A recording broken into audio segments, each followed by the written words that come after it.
this is Phil, and I'm here to tell you all about the Capes and Lunatics Patreon. Don't miss out on our comic book creator interviews, including our monthly Chichester chats with comic book legend D.G. Chichester, superhero movie brackets in our search for the worst comic book movie of all time, and many, many more specials, all completely Phil, you gotta uncensored. change it! Access starts for $3 a month, full video when you pledge $5 a month. Check out the link in our show notes or go to patreon.com/CapesandLunatics. Hope to see you there.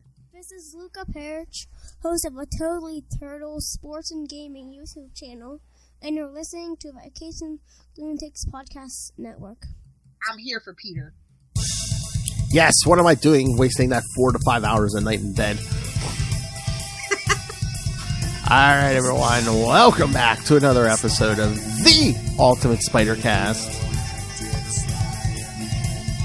I am Phil, joining me as always, small but deadly, it is Lilith Flippin' Hellfire, the flippiest co-host in town. That's right, and speaking of small, we're going to be talking some Ant-Man and some Dr. Pym from Marvel Team Up 103 and Web of Spider-Man 46.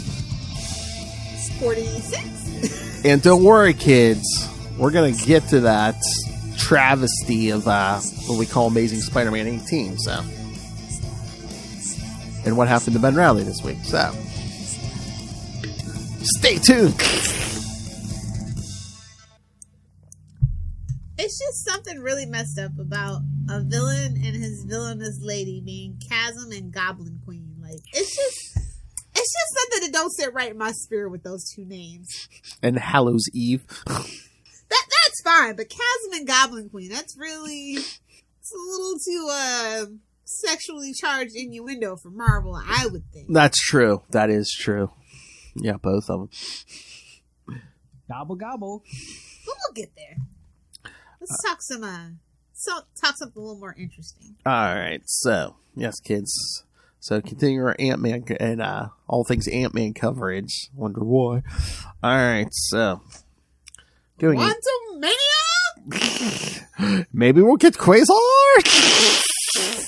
Oh, my poor sweet little summer travel. Can you imagine if he does? I'll be like, Lilith, me and Will could do like a Quantum Zone once a month or once every quarter or something. I would love that for you two. I would. We're gonna pull Ray and I just don't want you to get your hopes up. we're gonna pull Ray and will that into existence. That's right, kids. We're going to will that into existence. I'll put it in my navel. For safekeeping, no doubt. Exactly.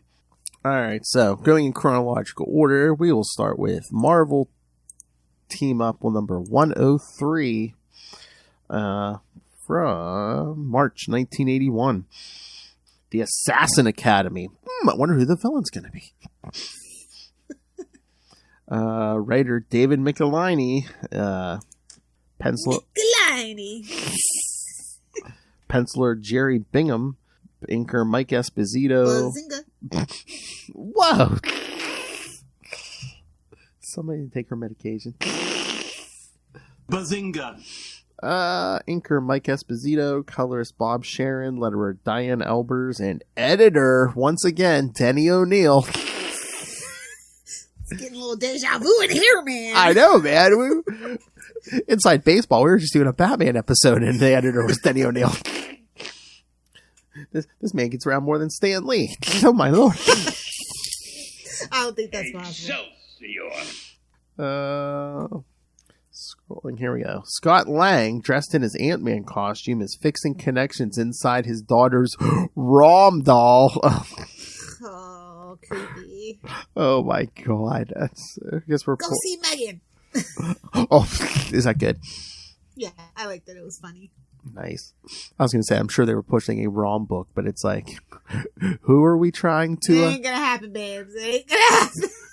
Well, they had one back then. Didn't they? I know, but I'm saying it didn't last very long. Oh, yeah, they got rid of that license. But who are they trying to get with, yes, I mention of ROM.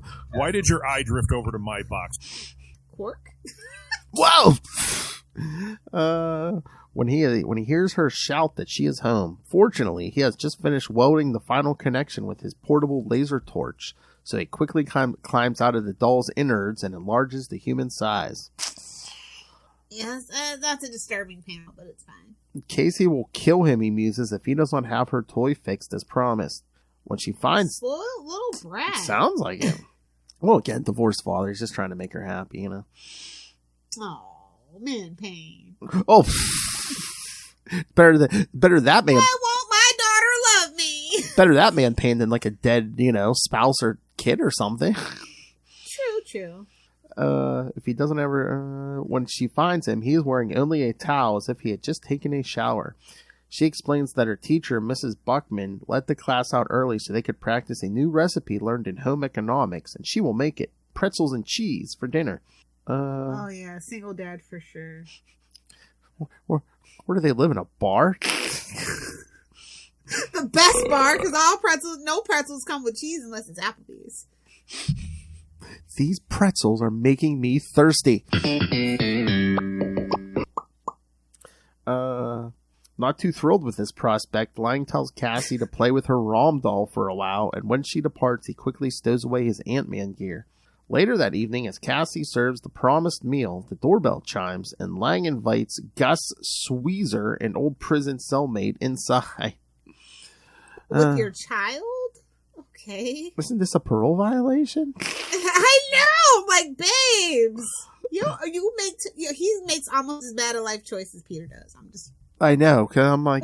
maybe Stark. Maybe he makes more bad decisions than Stark. Because I'm just like, isn't he still on... Yeah, he's probably still on parole, right? We'll find out, kids. Stay tuned to Marvel Tales all this month, because, yes, we'll be getting to the first appearances of Hank Pym, Janet Van Dyne, and Scott Lang. You double dipping on me? I gotta do Ant-Man and Justice doing Ant-Man too? Philip. What? I'm very disappointed. I could not be doing Ant-Man story. Do you want the clicks and views, Lord Hellfire? Do you want the clicks and views? Fine. All right, so back to the story. This old cellmate arrives at the house.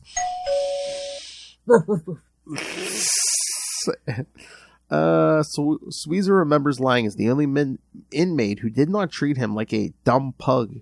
So in return, he wants to let him in on a new criminal operation he is involved in. Ah, man, definitely a parole violation. The mastermind's got some leaks in the organization, man. Sweezer explains that someone is actually paying people to commit crimes with regular paychecks regardless of their success or failure. Who would that be? The U.S. government? Yeah, word to the wise, kids. If you're ever in a chat room and somebody says, hey, man, we should blow something up, that's the FBI agent. Run. Hey, kids. It's a setup. Hey, kids, tomorrow on January 6th, we should overthrow the government. Bigly. What was the social media that they were using that it actually got banned on the Apple Store? I forget. Oh yeah. Oh, well, did you see Newsmax got kicked off DirecTV? Shut up. That's crazy. I tell you, man, they'll do anything until it goes out of favor with most of the public. Then it's just like Parler. It was Parler. Yeah. Now they have MeWe, but that's a whole thing. Oh my! Gotta keep your eye on the opposition, bud. Yeah, just those names, Weeby. Yeah. There was even on-the-job training, says Gus proudly. Lang explains that he already has a steady job in electronics and has left crime behind forever. And Sweezer appears quite disappointed. Cassie invites Gus to dinner. Pretzels and cheese are his favorites, he says, but he declines because he has to return to the city. As Sweezer leaves the Lang place, he thinks to himself that the guards at the dorm would certainly be angry if they discovered he had left without permission. Then suddenly a car screeches around the corner behind him. Before he can jump out of the way, it slams into him and speeds away. What is this, a Lilith Hellfire story? Where are we go?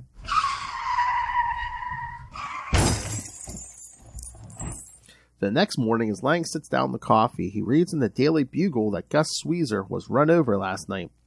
He realizes Gus was killed because of the visit the night before, and he vows to find out what is going on. At the same time, in Manhattan, J. Jonah Jameson tells Peter Parker to get down to Houston Street with his camera to find out why that section of the city has recently had its crime rate dropped to near zero. Since Jonah pays Peter's rent, Peter heads for that unsavory neighborhood with his camera. He worked hard for the money. Oh, he sure does. He's got him ripping and running. As he passes by a certain warehouse, he feels his spider sense tingle. Oh, boy. As he walked by a certain warehouse, he felt his plot device begin to tingle. It's ting, ting, tingle-in, ting, ting, tingle-in. So he quickly changes into his Spider-Man costume for a look around. He climbs the wall, shatters a grilled window near the roof, and enters a room containing a number of freshly made beds and a considerable quantity of guns. Clinging to the ceiling, he heads down a corridor, unaware that his moves are being monitored by the as yet unseen master criminal. So that doesn't set off his spider sense. But just walking by the building did. The master orders his advanced students to report to the auditorium because Spider-Man is about to become a teaching aide. Spider-Man follows several criminals through the high-vaulted corridors to a room with heavy steel doors. As the last of them enter, he leaps down, knocks out the 2 sentries standing guard, and rushes into the darkened room. His spider sense, once again working, warns him of a trap. It's ting, ting, tingle-in, ting, ting, tingle-in. Psychosomatic. Boy, a dark room. Well, I wonder if this is a trap. But the doors swiftly clang shut behind him. Suddenly, powerful lights flick on, and Spider-Man finds himself in a huge arena facing, now a household name, the Taskmaster.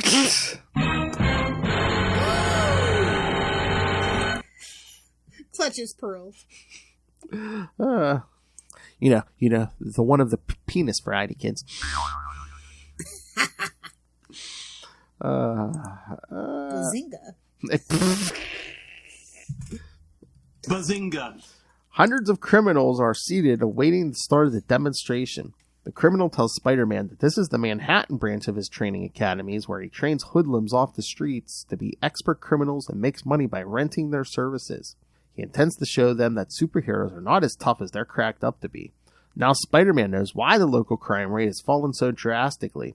Seeing no way out of the trap, he attacks, but the Taskmaster gloats that his photographic reflexes allow him to duplicate Spider-Man's speed and agility. He's a copycat! That and his shield, sword, bow, and other weapons keep Spider-Man at bay. When Spider-Man tries to wrap the criminal up in webbing, the Taskmaster's shield and sword slice through it. Spider-Man finally gets close enough to put him in a bear hug, thinking that his superhuman strength is one thing the Taskmaster cannot duplicate. But the criminal hurls a special cane patterned after Daredevil's Billy Club that ricochets off. Oh, he got you, bruh! I literally did not see that coming. Hey-oh. That ricochet. She didn't either for a fun surprise. Wow! Oh, hey, Ray! Didn't see you there. Hey-oh!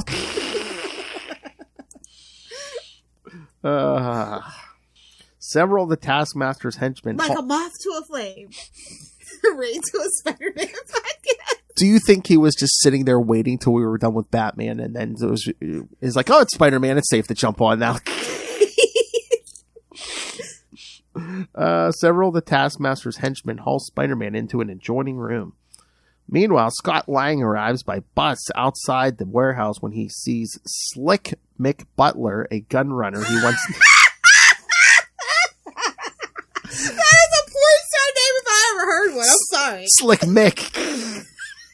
Butler? Come on. That's right. Diddy, how'd you let that one slide? The Butler did it. Jim Shooter would never. The Butler did it. He decides to follow him, but as soon as he goes through the door, he is surrounded by several sentries armed with guns and rifles. They take his driver's license and insert it into their computer, thinking he might be a police officer. But I don't think that's how that works. But their Atari 2800 says, but the computer informs them that Scott Lang is an ex-convict. Believing him to be a criminal like themselves, they tell him to get in line with the other new recruits for indoctrination. Lang is pleased that the hard part is over. And Lilith firmly Doesn't disagrees. have a Matches Malone ID? Jeez Louise, Scott! This one works better. I mean, they know he's an ex-con. Don't use your real name! Oh, God, this kid. Again, at this point, he's still new to the game. All he has to do now, he thinks, is find out who killed Sweezer. But as he enters the hall with the other criminals and looks up at the stage, his eyes open wide with astonishment. On the stage stands Lang's former foe, the Taskmaster, and next to him, manacled in stasis clamps, is Spider-Man. Spider-Man, Spider-Man. The Taskmaster informs his audience that for the next 2 weeks they will listen and learn, and anyone who thinks differently can check the tabloids for what happened to Gus Sweezer. Would you like to get hit by a car? Go ahead, I'm pretty sure Eddie Brock wrote it. It'll be alright. Oh my. You want to get hit by a car, see? I can make you get hit by a car, see?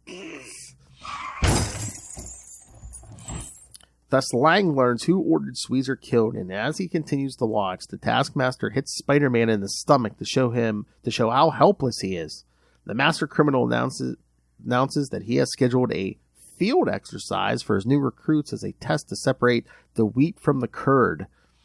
They will be issued uniforms and weapons, and they will be taken to the transport bay for instructions. So saying, he dismisses the audience. Yeah, go riot. I'll join you. Yeah, go ahead. Snug as a bug in a rug, man. I promise I'll join you. I won't go home and sit there and eat Cheetos while I watch you, riot. No. The Taskmaster departs, leaving 2 sentries, Mahoney and Ollie, to watch over the captive Spider-Man. Ollie soon gets the idea to peek under Spider-Man's mask, but when he tries, he finds it unexpectedly difficult to remove. Man, you should watch that thing more. And is surprised by a small voice from Spider-Man's neck. Then he turns around and sees Mahoney covered from head to toe in ants. Tormented by the insects, Mahoney screams for help, but when Ollie rushes to him, the Ant-Man... Those insects got to stick together! Ah! It's like, where's Black Widow when you need her? What? Where's Black Widow when you need her? The Ant-Man suddenly enlarges to human size and knocks Ollie unconscious. Then he quickly liberates Spider-Man from the stasis clamps and briefs him about the Taskmaster and his crime schools. Spider-Man orders his ant-covered Mahoney to direct him and Ant-Man to the Taskmaster's training exercise, but the Sentry refuses. Spider-Man asks the criminal how he would like to have the Ant-Man walk down his nose and enlarge to full size. Damn, now that's a threat. Talk about some sugar booger. He quickly gives him detailed directions. At a scientific supply warehouse, downriver drive and to the left, a cargo of... In New Jersey? That hive of scum and villainy. A cargo... I just assumed. Yes, whoa. A cargo of nuclear materials, yep, it's New Jersey, is being unloaded. Armed guards stand watch to see that the canisters are properly handled. Suddenly, the Taskmaster and his army attack. As his men battle the guards, the Taskmaster stands back, critiquing their techniques. Oh, he is sitting there eating Cheetos. Then Spider-Man web swings up, accompanied by the Ant-Man and a swarm of winged ants, and starts to battle the criminal army. Disconcerted, the Taskmaster urges 2 of his men to load a cylinder of nuclear material as quickly as possible into his escape craft. Then he hurls his shield at Spider-Man, whose spider sense lets him duck just in time. When several criminals... To the Taskmaster mobile! I know, doesn't it seem like he's just, I told you, everybody's gotta have... Yeah. Everybody's gotta have a battle van. See, it's his own personal car. It acts like many different vehicles. That's why they call it the Taskmaster mobile. It's a master of tasks. Oh my. Ant-Man sends a swarm of ants to his aid, but he tells Ant-Man to go after the Taskmaster instead. So mounted on a winged ant, the Ant-Man buzzes the Taskmaster, who flails at him ineffectually with his sword. Then the criminal orders his men, Bruno and Cordell, to kill the guards. This forces the Ant-Man to fly to the guards' assistance and allows the Taskmaster to escape. The Ant-Man swiftly enlarges to human size and knocks out the 2 thugs, and a few seconds later, Spider-Man finishes battling the rest of the criminals. As the guards take the hoodlums into custody, Spider-Man and the Ant-Man head for the top of the World Trade Center, where they deduce the Taskmaster has fled. Atop the tower... Some could say they were sitting on top of the world. Atop the tower, the Taskmaster laments the closing of his Manhattan crime school, musing that he will at least get some money for the material in the stolen cylinder from a terrorist group. As you do. Isn't that a shame when your fake school gets shut down? Damn. Ooh, This is a little too relatable for some supervillains. Some real Unfortunately, that's giving him too much credit, though. That's true. Unfortunately for him, Spider-Man and the Ant-Man arrive. The Taskmaster orders his 2 remaining men to start his Skycraft's engines while he holds the crime fighters at bay. He tries to wing Spider-Man with arrows, but Spider-Man dodges them and leaps at the criminal. The Taskmaster gloats because he has studied films of both Spider-Man and the Ant-Man. His photographic reflexes allow him to anticipate Spider-Man's every move and he counters Spider-Man's attack. Then Ant-Man realizes that the criminal must have studied moves of Henry Pym, not himself, as the Ant-Man. He's like, this ain't a pimp! This ain't a pimp hand! Oh! This is a late hand! So he does something that Pym would never did. He uses his enlarging gas on something other than himself. Oh my. Ew, burn! So yes, he touches Oven's Taskmaster. No, thus the Taskmaster is taken by surprise when the Ant-Man's winged ant, Perich, suddenly grows to enormous size. While the criminal... Oh, that's nightmare fuel, by the way. Oh, yeah. Did not need that panel. While the criminal is distracted, the Ant-Man enlarges himself and grabs the cylinder. Then Spider-Man renews his attack, but the Taskmaster ignites a brilliant magnesium flare. As the 2 dazzled crime fighters shield their eyes, they take off in his Skycraft. The Ant-Man is happy that they at least shut down his operation and hopes that this partially atones for Gus Sweezer's death. Then Spider-Man reminds him about the giant ant, and the Ant-Man hurries after it as it launches itself from the roof's edge. Like, not so fast! Yeah, exactly.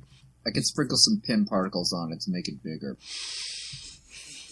I mean, honestly, that's the answer to everything. Exactly. And again, yes, this story makes multiple mentions of the Taskmaster's clash with the Avengers in Avengers 195 and 196.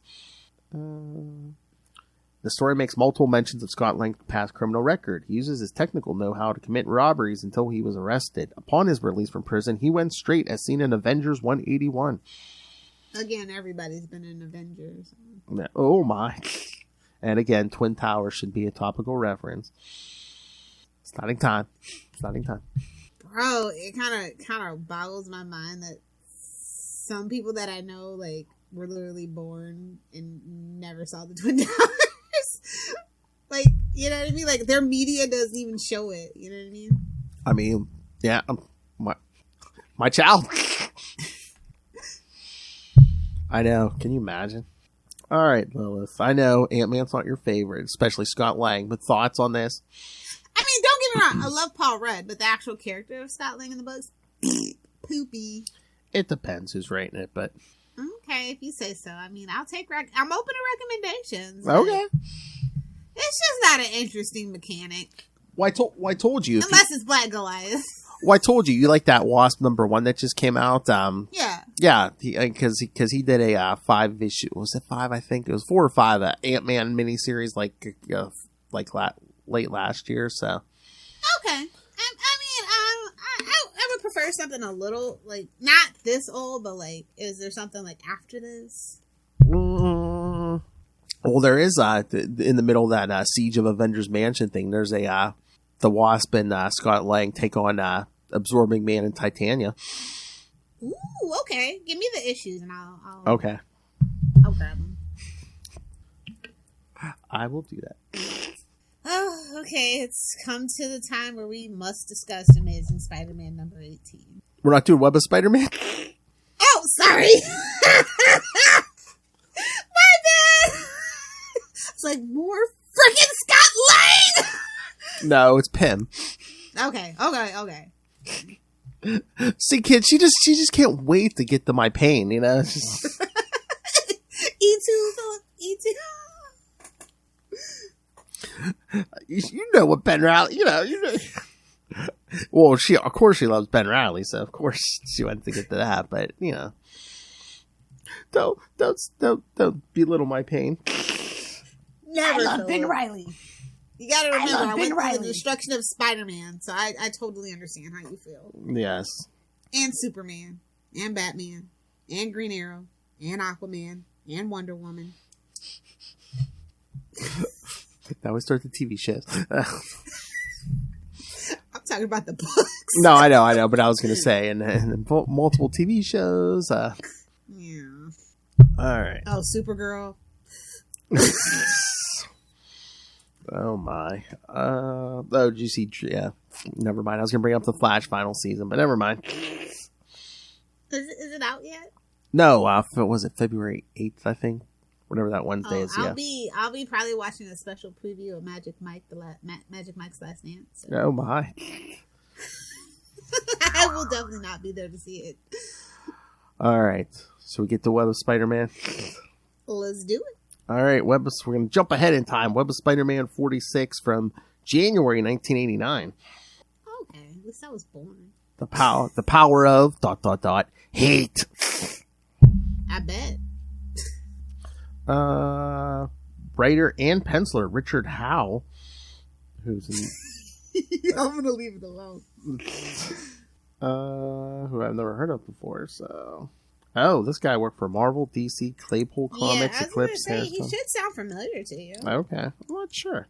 Inker Keith Williams, colorist Janice Cohen, letterer Rick Parker, and editors Jim Salicrup and Glenn Hurdley. Arriving at Shriver Cove, Massachusetts, Peter Parker arrives on the next leg of his book tour for Webs. Oh my. I was reading this and I was thinking, you know what we should do? Just pick a month and like cover all the issues that like deal with Webs that we haven't covered yet. Do like the summer book tour or something.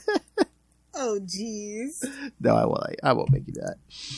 I'm like, yeah, you have Justin for that. I save all the Spider-Man for you. Well, except for the Ben Reilly stuff. All right. Peter Parker arrives on the next leg of his book tour for Webs when suddenly a local rushes at him, ranting about killing outsiders. Although he was caught off guard, Peter's able to defend himself thanks to his spider powers. Soon the police are on the scene to arrest the local. Peter is a little surprised by this reception and gets an apology from his tour assistant, Jeff Wainwright, who wasn't expecting this kind of welcome. Otherwise, Peter is delighted by the idyllic Cape Cod community.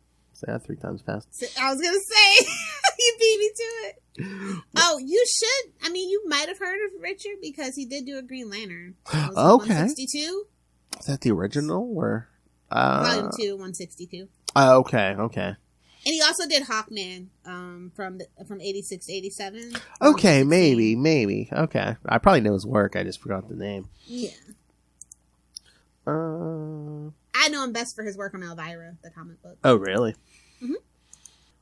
When Peter asks why he was booked to make an appearance in such a small town, Jeff explains that the town boasts a powerful television transmitter and that he will be able to reach a wider audience than if he was doing an appearance in Boston.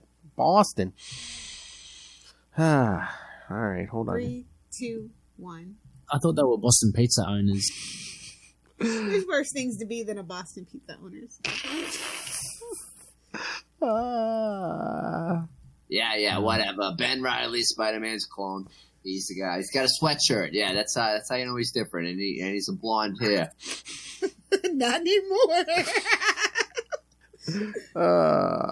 When they arrive at the inn where Peter will be staying, Jeff mentions how there have been strange flare-ups like they witnessed intermittently over the year. The reasons for these strange happenings is unknown, but Jeff assures Peter that they are isolated incidents. Isolated incidents. Just a large number of isolated incidents. I think that rounds up to way more than coincidences. I think that's a pattern, but it's none of my business. It's too early in this Law and Order episode, man. We couldn't possibly be the guest star. Checked into his room, Peter finds sleep hard to come. Hale. He thinks of all the travel he's been doing lately and how it has made it difficult to keep in touch with his wife, Mary Jane. That's why he can't sleep. Frustrated. Yeah. Something's keeping him up at night. Suddenly, there is an explosion outside. Well, outside too. Looking out the window, Peter. Better out than in.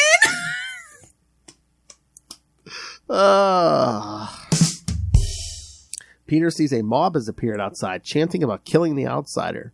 Peter decides to deal with the mob by changing into Spider-Man and sneaking outside. Spider-Man confronts the mob and webs them up.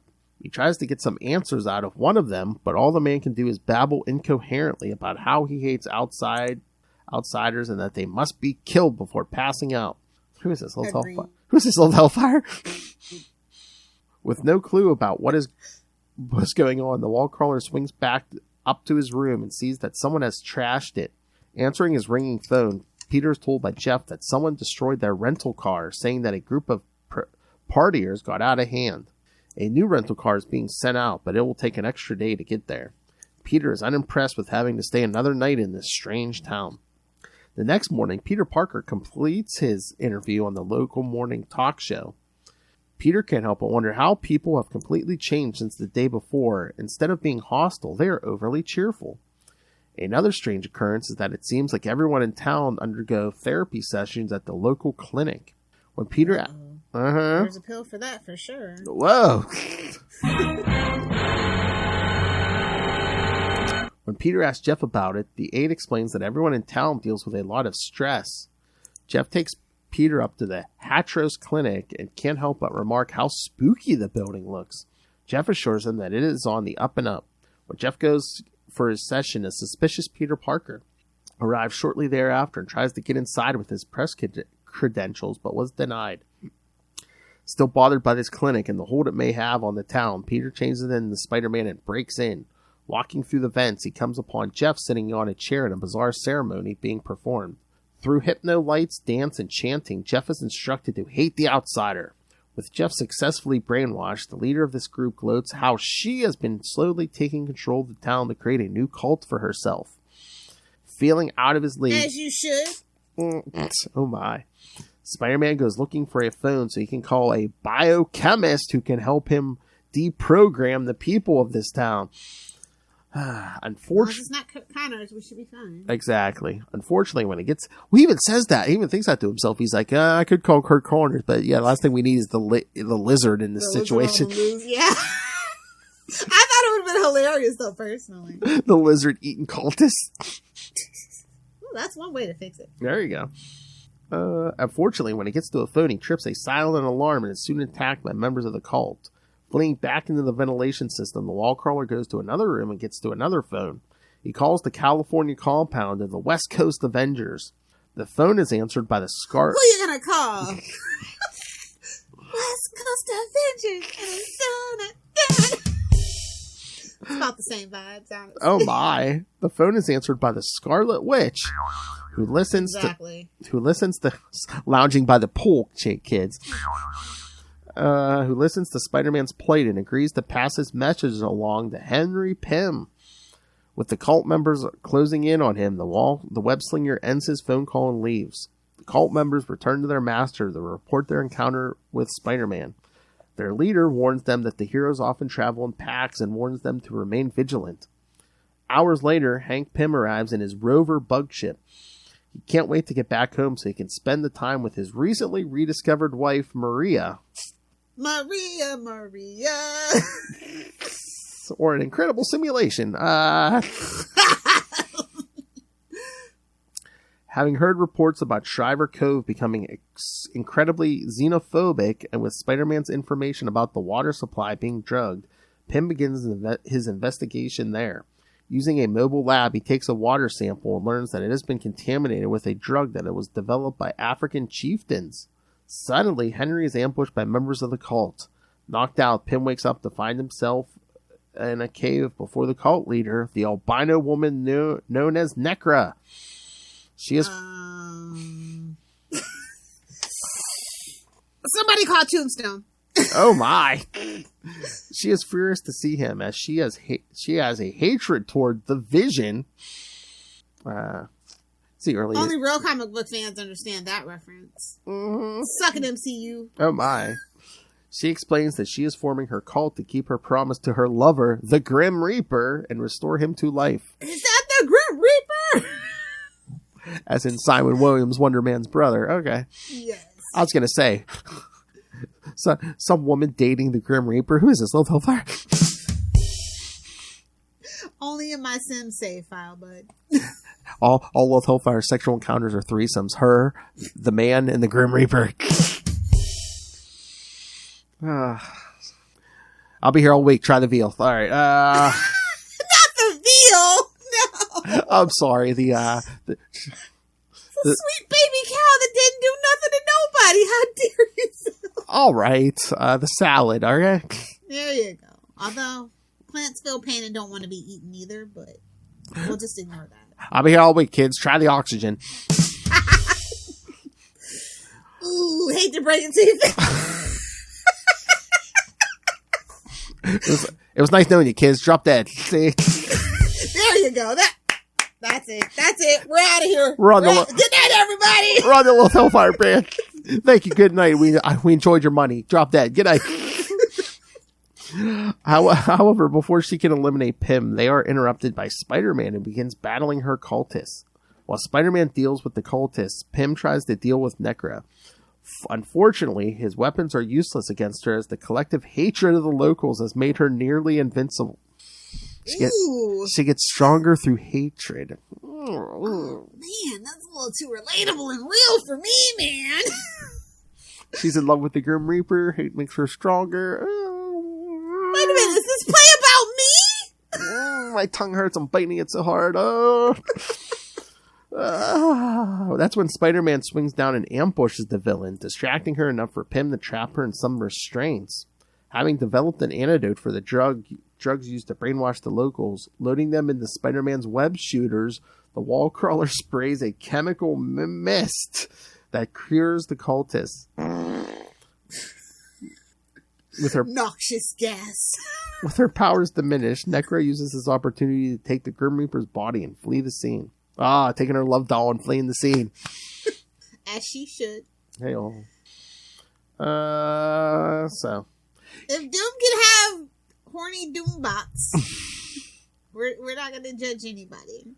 Oh, I finally get the name Nekra as in necrophilia? Okay. Yeah. Ooh. There you go. Oh, my. Big brain moves, Phil. Me, I'm smart. My boy's wicked smart. So, yeah, Peter's promoting his book of webs, the pictures of Spider-Man. Now, where's the soundtrack? Where's the album, Peter? Here's the soundtrack. And another one. Oh, Uncle Ben. It's what the kids call ASMR. Uncle Ben. The sounds of crime fighting. Marvel's New York. Mark my words, Marvel's going to come out with a podcast like that. Mark my words. Exactly. But yes, the book was first published in Amazing Spider-Man 302. And Peter mentioned on the talk show, one of his classmates created a Spider-Man fan club. He's referring to Flash Thompson, who formed a club in Amazing Spider-Man 17. A fan club. Mm-hmm. And of course, again, sliding time, topical reference when he mentions Dukakis, as in Michael Dukakis, who made a bid for U.S. president in 1988. Is that the one that didn't know how to spell that word? Is that guy? Oh, potato? No, wasn't that Quail? Dan Quail? Was it Quail? Yeah. Okay. Yeah, I remember that. They just, remember when politics was that, kids? I mean, I feel like that's more embarrassing, honestly. Exactly. At least that other stuff is like juicy and like, yeah, letting us know it's late stage capitalism. So. Oh yes, Wanda mentions how she recently gave birth to twin boys. This happened in Vision and the Scarlet Witch, number 11. Scroll down to remember when she had her own book, guys? I don't. It was Vision and the Scarlet Witch. Scroll down to Avengers Declassified, where Charlie Esser and I covered that. Henry Pym's wife was murdered by Hungarian authorities in Tales of Suspense 44. At the time of this story, a woman claiming to be Maria appeared in West Coast Avengers 36. However, this woman was an imposter named Olenka Barenkova, as revealed in Solo Avengers 16. Gesundheit.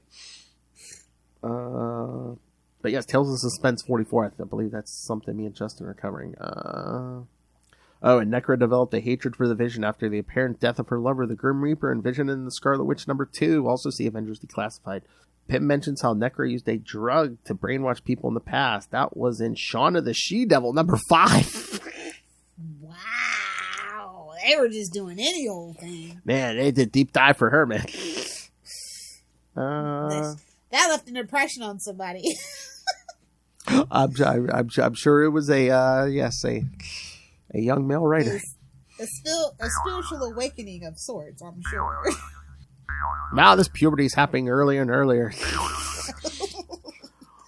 Although the Grim Reaper is dead here, Nekra has been attempting to resurrect him and had briefly succeeded in Vision in the Scarlet Witch #12. She will finally succeed in Avengers West Coast 65. So close. And again, okay, fanboy, you paying attention? Nekra mentions how she used the Hatchos Clinic to form cults in the past. That was in Spider-Woman 16. Jessica Drew. That's right. So yes, before she ever fought the Avengers or Spider-Man, yes, Nekra fought Shaun of the She-Devil and Spider-Woman. Cat fight. Puma, Jerry, Puma. And yes, Jeff Wayne writes all through this story, mentioning movies. In their first talk, he mentions the Peter High Moon, Deliverance, and One Flew Over the Cuckoo's Nest, and Close Encounters. He keeps doing it with Broadcast News Network and Ordinary People. It's almost like it's 2000s media. Oh my! Oh my god, I do not miss those like early 2000s sitcoms where it's just non-stop pop culture meta references. Ugh. Oh, by the way, I've already ordered my monocle, top hat, and suspenders and bow ties. Really? Get on it, Phil! Alright, let me put that on the to-do list. Yeah, watch. I'll order all that stuff, and then someone's plane won't show up or something. Well, I told you, I think I'll probably drive or something. I don't know. I'll be there, Phil. Okay. What, top hat, monocle, and... Bow tie. Bow tie. Okay. Feel free to add suspenders if you want. Usually it's a combo, so that's why I bought it. Who am I, Rob Southgate? Alright. But yeah, no, love or hate this issue. There was a lot to this issue, like so much dialogue, story. I mean, modern comics would never. This was like a 3 issue arc. Oh yeah, modern comics that'd be 3. This would be 3 to 6. Super fast paced. That is the story of saving grace for sure. Yeah, modern comics. The first episode would end with like, the people outside like trashing his car and stuff, and be like, "Oh no, what's going on?" To be continued. All right, so yeah, what did you think of this one? Any better than the first one? I do like where he calls the West Coast Avengers. That is my favorite panel for sure. It's so hilarious. What, when Scarlet Witch is laying there in a bathing suit? She's like, I might pass your message along. I mean, it is no. She's like, you need the rest of us to show up. He's like, nah, just send Pym. No, like I said, she's like, oh, you just want him? Nah, maybe. Maybe I'll send that message on. I don't know. He don't need no Scarlet Witch showing up, man. He's been alone on the road for a while, so. True. It's like, is that red hair I see? She's like, I'm a mother. He's like, and I'm a mother blooper. No, you don't want to make that husband mad. No, definitely not. Phase his hand right through. Give you the old Eobard Thawne. To me, you've been dead for centuries. Oh my! That's gonna happen sometime in this last season. He's coming back. He is. Bro, I want Barry to do that to him. Finally. Oh, nice. You get a vibrating hand, and you get a vibrating hand. Hey-oh. Oh. Good work if you can get it. And on a totally unrelated note, yes, manufacturers, Lilith Hellfire needs the vibrating hands also.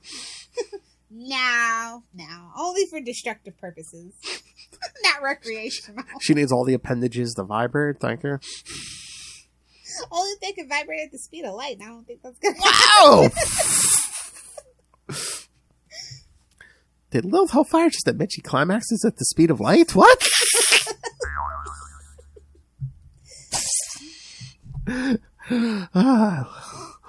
Lubricated eels with tachyon particles are the best. Lubricated eels are the best.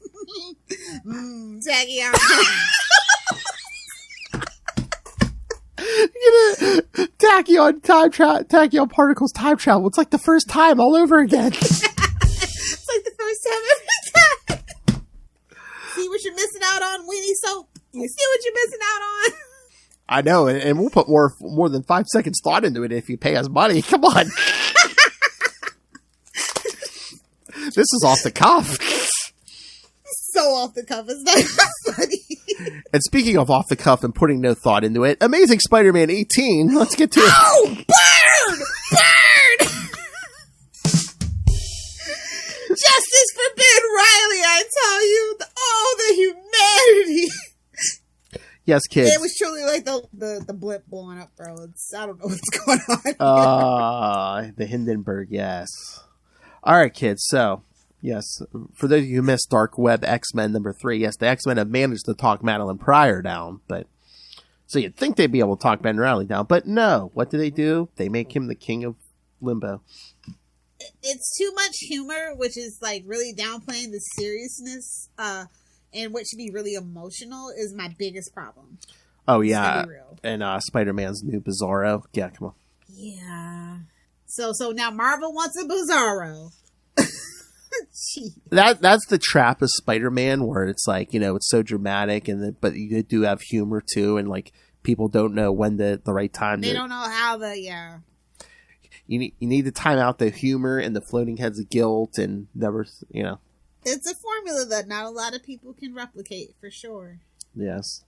So yeah, Ben Reilly takes some steroids and becomes the king of limbo. King Chasm. You might want to rethink that name, babes. Yeah, I think that that's the star of many of the videos on Lilith Hellfire's hard drive. Quite possibly. I will not confirm nor deny. Either yours or Justin's. Jeez.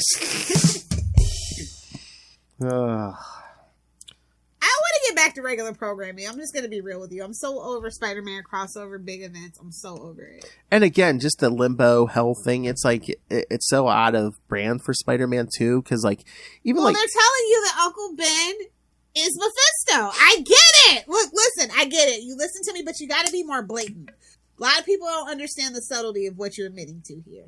Oh my God, kid. Ben Reilly becomes. Just think about it. Oh my God! Can you imagine if at this? I mean, I think the what is it? Dark Web, whatever the finale. Yeah, Dark Web finale. I think it's coming out this week, maybe. But can you imagine? Maybe. Can you imagine if Mephisto drags Ben Reilly to hell?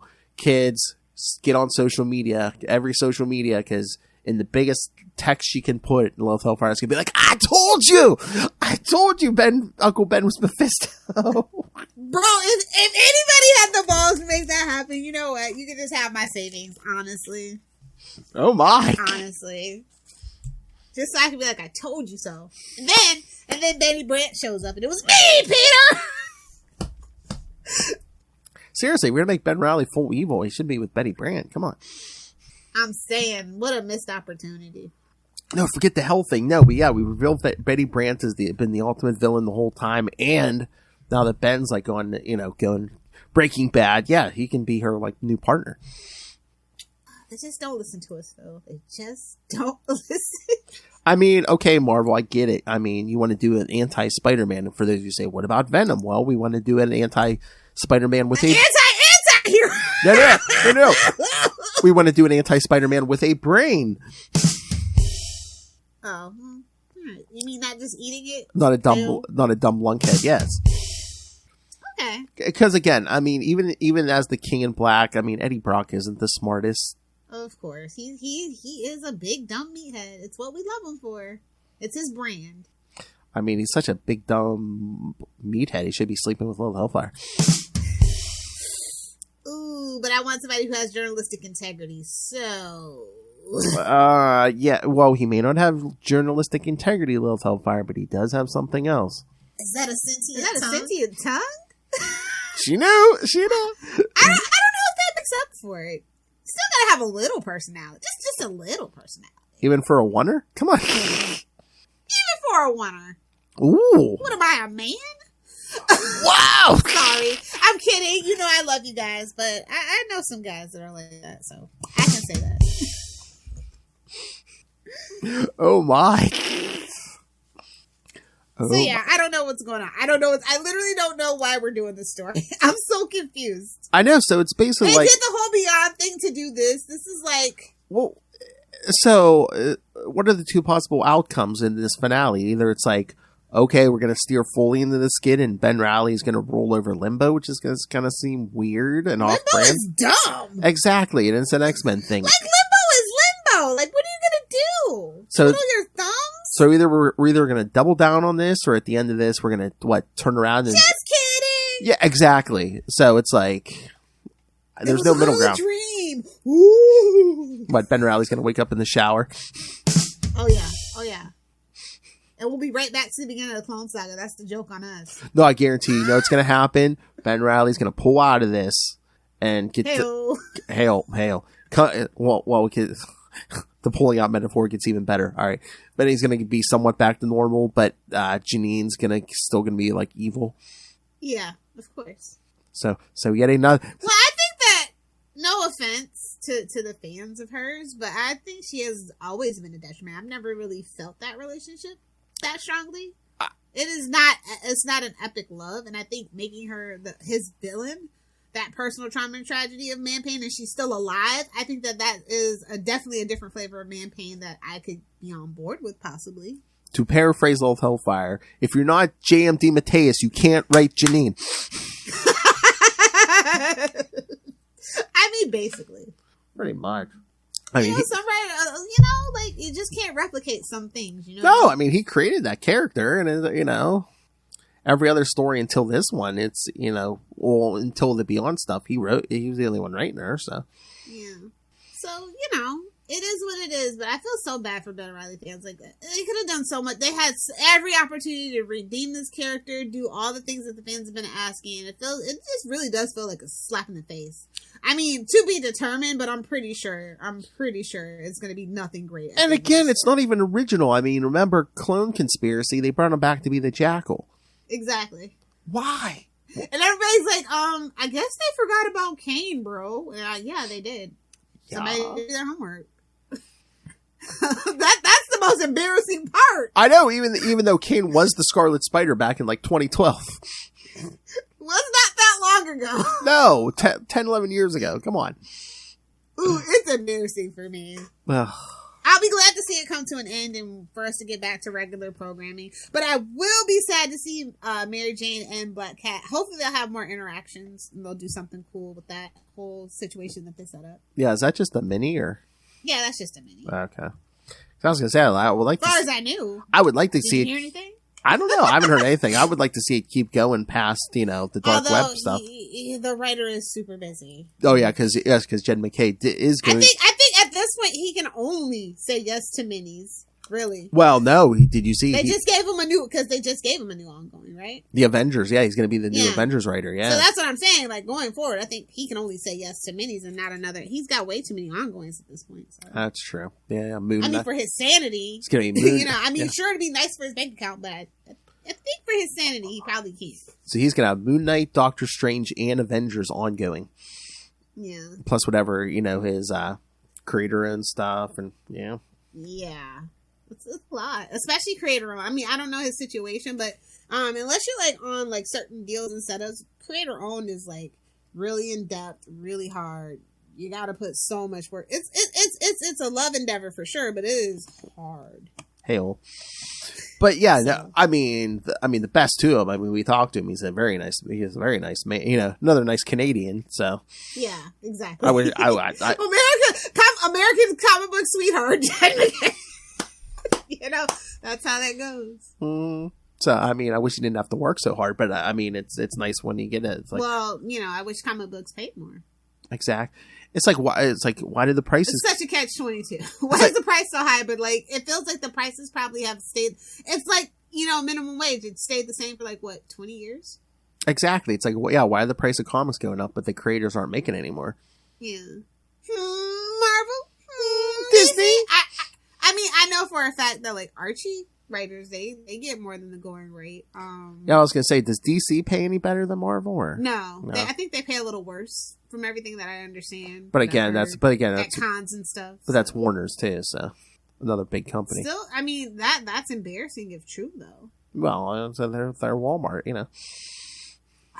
Are you calling Marvel Target? Because let me tell you.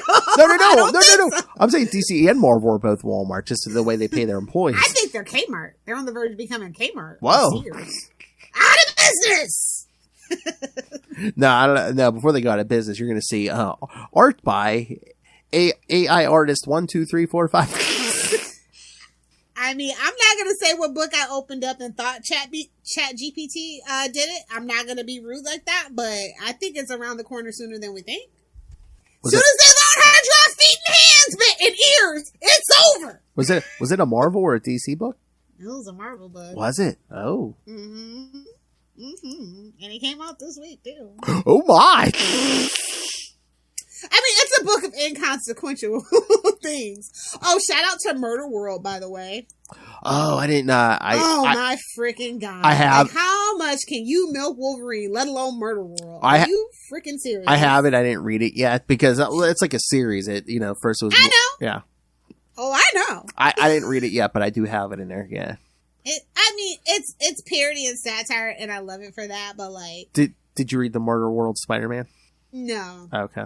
Because they kind of go in order. Wolverine's perfect for this kind of thing. Seeing Spider-Man attached to that kind of stuff makes me sad. Well, it's not even the real Spider-Man, because it was Murder. It was Murder World, Avengers, The only the redeeming quality. I mean, it's Jim Zub. I mean, he.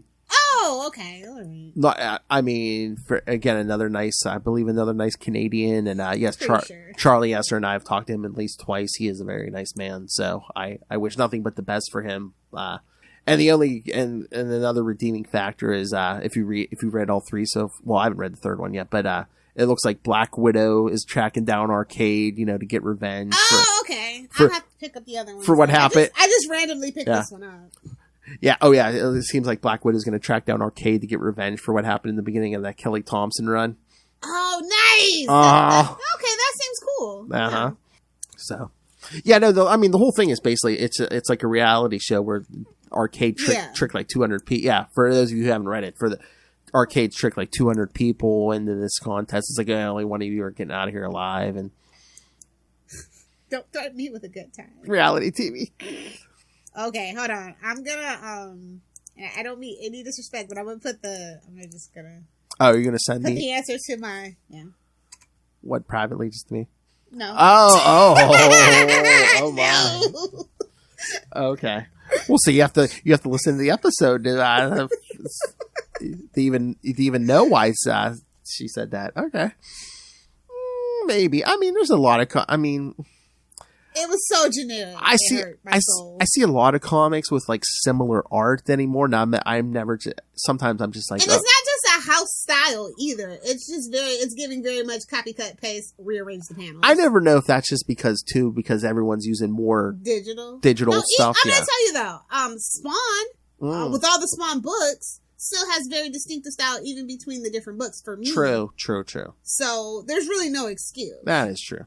But yeah, that's starting to look like very, very much, Well, again, hopefully we get some MCU X-Men soon, just for no other reason. Maybe we can end this Krakoa era.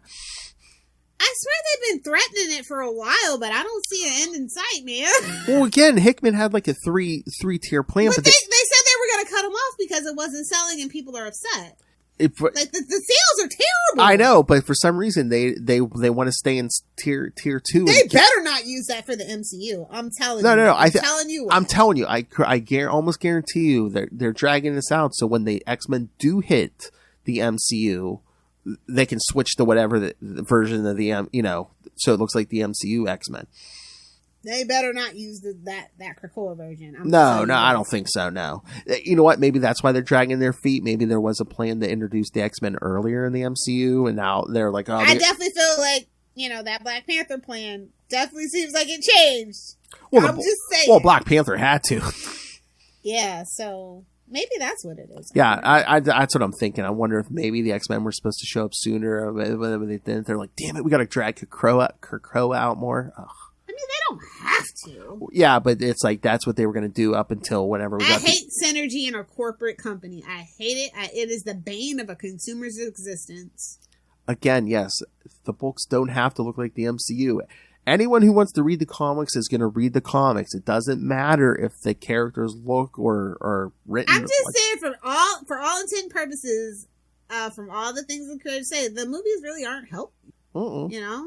They're not helping the book sales. No, look, listen, Gen Z and Gen Alpha, they're gonna illegally download it. I don't know how to tell you guys. They're not buying the app. They're not buying the books. No. That's what I'm saying. If anyone's gonna buy them, they're gonna buy them whether those movies are there or not. Yeah. And again, you don't have to follow the comics don't have to follow. I mean, we don't have it. Although we don't have a high school. If we follow the animated show, then I'll be okay with it. But I'm just saying, it's like in the comics, in the regular comics, we don't have a teenage Peter Parker. Guess what? They want to. Trust me. They want to make him look like Tom Holland so bad. I know. With all their might. I know. Zeb's like, nah. They're probably. I guarantee you that these days they're like, oh, why did Stan have to get him out of high school after 60 years? Oh, yeah. This is his last diagram. Don't put him back in high school, you sons of bitches! You know what? I guarantee you there was probably talks, when they were playing in One More Day, where they were just like, can we just reboot it all? I guarantee you. Can we turn the clock back? Can we put him back in high school? And it's just like, no. Because I think everybody else had too much character growth for that. Like all his side characters. Oh, yeah. I mean, they were been miserable. And there were discussions, too, about bringing back Gwen at that point. They were like, no. Joke's on you. No. 616 Gwen. And they're like, no. I think it would have been interesting. I'd love to peek my head in a multiverse timeline where that happened. Mm-hmm. Oh, yeah. It'd be interesting for sure. I'm sure I could find some fanfic, some really well-written fanfic. Oh, God. And then every month it would be, well, which one is he eventually going to be with? Mary Jane or Gwen? Surprise, they're a throuple. No, and then surprise to no one, neither of them, because they won't let Peter be happy and have a long-term relationship. He ends up with Felicia, obviously, in that situation. Oh no! What a punishment! Exactly.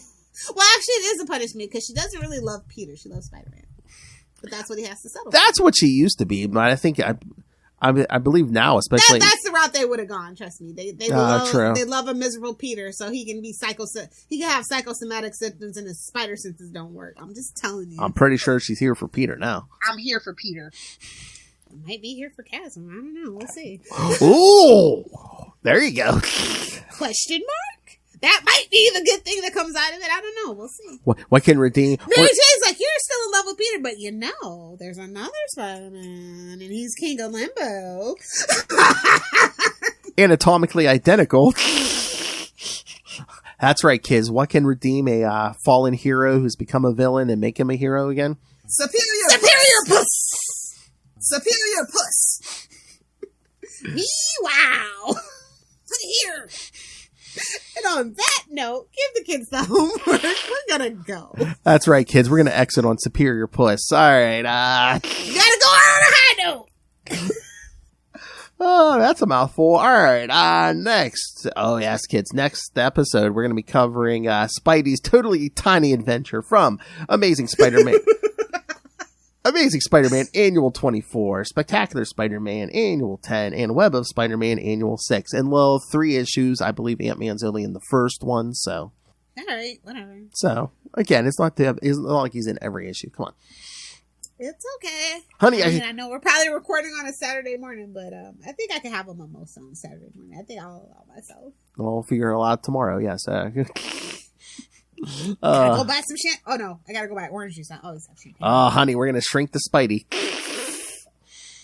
All right, so yes, that's next week, and then in 2 weeks already, we're already gonna be back to the Sausage Fest with Babysitter Club. Myself, Ray, and Dave as we cover Sensational Spider-Man 9 and 10. Ben Reilly vs. Swarm. I know that one. Hey, guess what, kids? Shock. Ben's going to be the hero of the story. Yeah, I mean, if you're just now joining in, it might be a shock to some people. Hey-oh. All right, so yes, kids. So yes, send your thoughts, especially on this whole Ben Reilly debacle. This cluster F. In the chat for Ben Reilly, possibly. Yeah, F in the chat. Yeah, as in cluster F. Anyway, email us. Exactly. CapesandLunatics@gmail.com or call the voicemail 614-382-2737. That's 614-38-CAPES. And remember to follow Ultimate Spider-Cast on Facebook, on Twitter. Follow Capes and Lunatics on Instagram, Capes and Lunatics Podcast Network on Hive. Again, the YouTube channel, 269 has been reached. We must get to 369. And beyond! That's right. 669, 699, 6,099. All right, so yes. So we need your help. To do this, all you have to do is click that little button that says subscribe and help our numbers grow. Smash it! And of course, if you're in a subscribing mood, please subscribe to our Patreon. Help support this nonsense. Yes, $3 to $5 gets you early access to creator interviews, including the monthly Chichester chats. That's right, Mr. DG Chichester joins us every single month. I got the good mic out for you guys. And all the old content is up there. I'm not even going to mention what it is. But fresh new content for 2023. Again, January is already up with This, That, or the Third. Lilith Hellfire and I's almost two. Which one will it be? Lilith Hellfire and I grilling each other for almost 2 full hours straight. So. We should have did the Seinfeld joke. We're like, it's so, shine the light on yourself. And like, it's so hot. Is that a tab? Oh, yeah, when Newman's trying to interrogate him, but Newman's the one sweating. No, I'm pretty comfortable, thanks. The pictures are Next cool. time. Jury. All right, so yes, please subscribe to the Patreon and or pick yourself up some Capes and Lunatics and Capes and Lunatics Sidekicks merch and the random Cash App link. So please, Lilith Hellfire's favorite, just throw money at us. Make it rain. It goes into the development of the network, I swear. Yeah. That's Love dolls are going to be the thing that make... What did you say? Yes. Come on, kids. We need the Kickstart. We need to get Lilith Hellfire her own horny Doombot. So. Exactly. It's on brand. Oh, Lord. She gets to break out that Storm cosplay again. All right, kids. So find it all at Linktree, linktr.ee/Capes and Lunatics. All right, Lilith Hellfire, where can people talk to you about anything? If you know how to make a horny Doombot, you can find me on TikTok at LilithHellfire69. But remember, you gotta hit that follow button because my content is for followers and friends only. That was friends only. Only fans. Either do the 6 or do the friends. Either do the 6 or do the 9. Try to donkey punch me now, bitch. Whoa! One of the things I've done. Good for that release. That's a handful. Oh my god. Can you imagine a parody video just like, it's, all these how-to videos on YouTube? It's like, but this one's how to make your own horny Doombot. Next, you need to find yourself a phallic-shaped object. I prefer the larger ones, but it's all up to personal preference. That's Justin. Perfect. As Justin's watching it for the 10th time. All right, kids. Thanks for joining us. Remember, in 1 week, Spidey Totally Tiny Adventure. And then in 2 weeks, that's right, the Australians invade once again. Ray, the Ghost of Gardner Fox, all of them. But until then, swing on back. Flip, in your face, sucker. That's a wrap.